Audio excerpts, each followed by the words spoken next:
같이 보실 말씀은 출애굽기 5장 1절로 14절까지의 말씀입니다. 한 목소리로 말씀 압독하시겠습니다. 그 후에 모세와 아론이 바로에게 가서 이르되 이스라엘의 하나님 여호와께서 이렇게 말씀하시기를 내 백성을 보내라. 그러면 그들이 광야에서 내 앞에 절기를 지킬 것이니라 하셨나이다. 바로가 이르되 여호와가 누구이기에 내가 그의 목소리를 듣고 이스라엘을 보내겠느냐. 나는 여호와를 알지 못하니 이스라엘을 보내지 아니하리라. 그들이 이르되 히브리인의 하나님이 우리에게 나타나셨은즉 우리가 광야로 사흘 길쯤 가서 우리 하나님 여호와께 제사를 드리려 하오니 가도록 허락하소서. 여호와께서 전염병이나 칼로 우리를 치실까 두려워하나이다. 애구방이 그들에게 이르되 모세와 아론아 너희가 어찌하여 백성의 노역을 쉬게 하려느냐. 가서 너희의 노역이나 하라. 바로가 또 이르되 이제 이 땅에 백성이 많아졌거늘 너희가 그들로 노역을 쉬게 하는도다 하고 바로가 그날의 백성의 감독들과 기록원들에게 명령하여 이르되 너희는 백성에게 다시는 벽돌에 쓸 집을 전과 같이 주지 말고 그들이 가서 스스로 집을 줍게 하라. 또 그들이 전에 만든 벽돌 수요대로 그들에게 만들게 하고 감하지 말라. 그들이 게으름으로 소리질러 이르기를 우리가 가서 우리 하나님께 제사를 드리자 하나니 그 사람들이 노동을 무겁게 함으로 수고롭게 하여 그들로 거짓말을 듣지 않게 하라.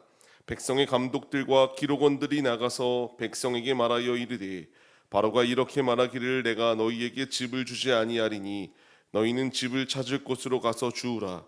그러나 너희 일은 조금도 감하지 아니하리라 하셨느니라. 백성이 애굽 온 땅에 흩어져 곡초 그루터기를 거두어다가 집을 대신하니 감독들이 그들을 독촉하여 이르되 너희는 집이 있을 때와 같이 그날의 일을 그날에 마치라 하며 바로의 감독들이 자기들이 세운 바 이스라엘 자손의 기록원들을 때리며 이르되 너희가 어찌하여 어제와 오늘에 만드는 벽돌의 수요를 전과 같이 채우지 아니하였느니라 하니라. 아멘. 할렐루야. 오늘도 예배의 자리 가운데 모이신 성도님들 주님의 이름으로 환영하고 축복합니다. 같이 나눌 말씀의 제목은 정체성을 바로잡고 예배의 자리로라는 말씀의 제목 가운데서 은혜를 나누도록 하겠습니다. 우리가 예배가 회복되어지고 예배의 자리로 나아오겠노라고는 결단이 있게 되면 이 결단이 있으면 분명히 회방도 더 극심해진다는 것을 경험해 보셨을 것입니다. 하나님께서 이스라엘을 출애굽시키시겠다라고 말씀하실 때에 이제 하나님께 예배 올려드리는 자리 가운데로 이끄시겠노라고 하는 분명한 뜻이 있었거든요. 이제 이 뜻을 이와 같이 이루어 나가려고 할 때에 어떻게 해서든 하나님과의 관계가 회복되어지는 것을 회방하기 위하여 사단의 계교는 더욱더 이렇게 옥죄이고 공격해오는 것을 볼 수 있습니다. 우리가 흔히 생각할 수 있는 게 믿음을 지키기 위하여 결단하였다면 하나님께서 이 악독한 사단의 계교 또한 다 막아주셔서 평안한 마음으로 든든히 하나님께 예배 올려드릴 수 있게 하는 게 맞는 것 아닌가라는 것을 생각하실 겁니다. 하지만 오늘 말씀에 나오는 이 모세와 그리고 이 이스라엘의 모습을 보게 되면은 하나님께서는 고난 가운데서도 유익이 될 수 있도록 이끄시는 주님의 일하심이 예비되어져 있다는 것을 분명히 보여주세요. 말씀을 보시게 되면은 이제 바로 앞에 나아가 그대로 말합니다. 하나님께서 말씀하라고 하시는 것처럼 백성을 내보낼 것을 이렇게 말합니다. 이 말을 들었던 이들이 행동하였던 것이 무엇입니까? 여호와가 누구이기 때문에 내가 이 백성들을 내보내야 되겠느냐. 이 바로왕은 태양신의 아들이라고 자칭하였습니다. 내가 바로 신의 아들인데 여호와가 누구인데 내가 이들을 내보내야 되는 것인가라는 것을 되묻는 것이 이때의 상황이에요.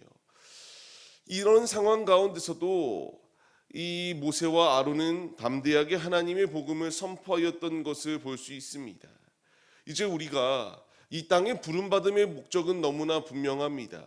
지금도 영적 애굽 가운데서 출애굽하지 못하고 이와 같이 매여서 신음하고 있는 이들을 건져내게 하기 위한 하나님의 뜻이 있기 때문에 우리를 불러 모아 주셨습니다. 우리에게 필요한 것은 가감없이 주님의 복음을 전하는 거예요. 우리가 좋은 말만 하여 이와 같이 삶을 살아내기보다는 이와 같이 바로 앞에 나아가 불편한 얘기를 하였던 것처럼 이제 우리도 빛의 복음을 전할 때에 어둠에 있는 것들은 당연하게 불편해질 수밖에 없습니다. 불편하기 때문에 오히려 더 악랄하게 우리를 옥죄이려고 달려들어요. 그럼에도 불구하고 우리가 사명의 자리 가운데서 정체성을 잃어버리지 아니할 분명한 이유는 하나님께서 우리에게 명령하신 것이요, 끝까지 우리가 믿음을 지켜 주님의 뜻을 완성시켜 나아갈 때에 아름다운 열매들이 맺힐 수 있다는 것을 우리에게 분명히 말씀해 주시기에 우리는 하늘의 미랄이 되어서 우리가 죽어지고 희생하여 오직 이 어둠이 가득한 땅 가운데에 빛으로 밝게 비추는 사명의 자리 가운데로 나아가야 된다는 것을 말씀해 주십니다. 바로에게 이와 같이 말하였을 때에 하나님이 누구냐라고 되묻습니다. 나는 알지 못한다라고 말해요. 우리가 세상 가운데 나아가 이와 같이 빛의 복음을 전할 때에 세상은 말합니다. 결국 그것을 사로잡고 있는 것이 무엇이겠습니까? 공중의 권세 잡은 마귀가 조종하는 것입니다. 그럼에도 우리가 두려워하지 아니할 분명한 이유가 놓여 있음을 우리가 잊지 말아야 합니다. 주님께서 이제 우리에게 이 정체성을 붙들고 삶의 자리 가운데로 파송하셨습니다.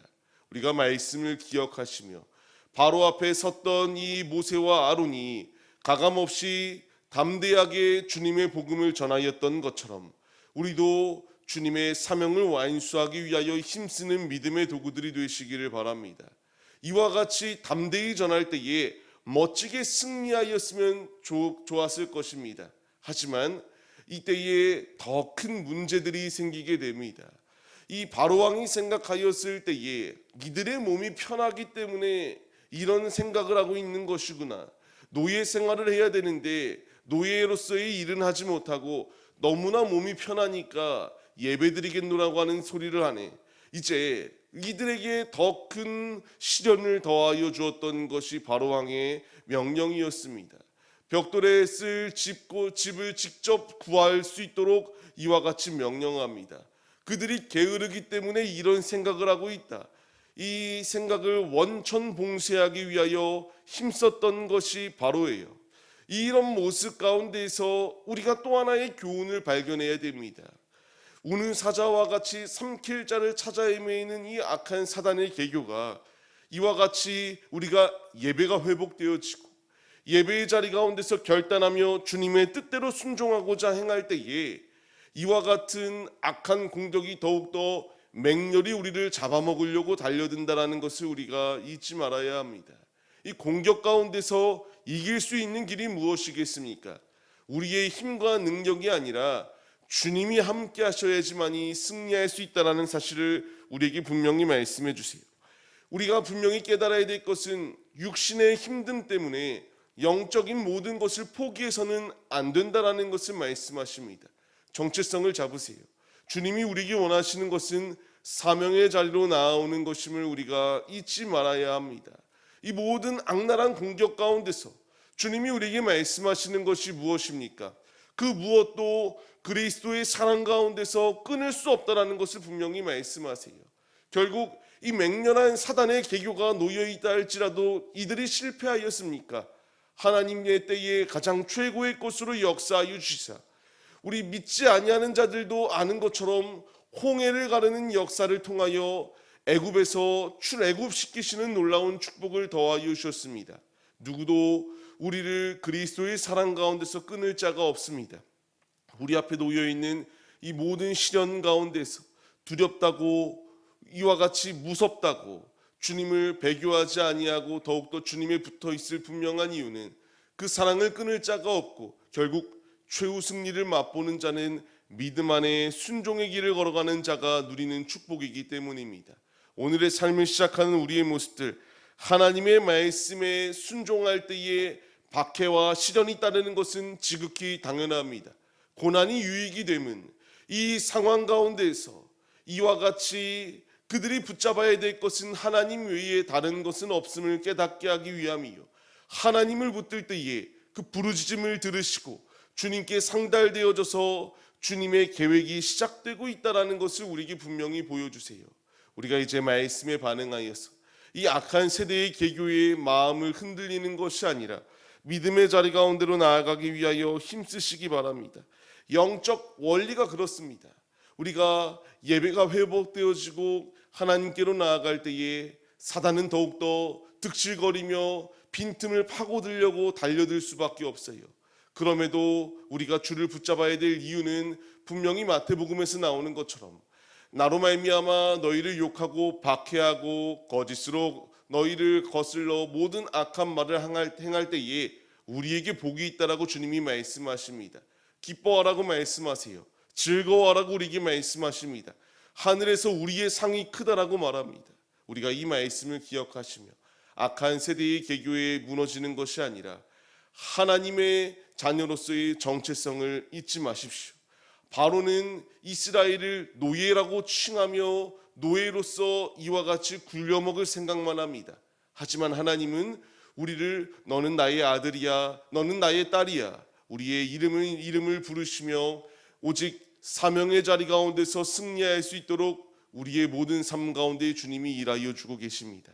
이 분명한 사실을 잊지 마시고 우리의 정체성은 바로 앞에 굴복하고 무릎 꿇는 게 아니라 하나님 앞으로 나아오는 것임을 우리가 잊지 마시며 오늘도 이와 같이 주어진 모든 맡겨진 사명들 순종하고 충성하여서 하나님의 빛을 하나님의 영광을 이 세상 가운데에 널리 바라는 믿음의 도구들이 바로 우리들의 모습이 되시기를 주님의 이름으로 간절히 축원합니다.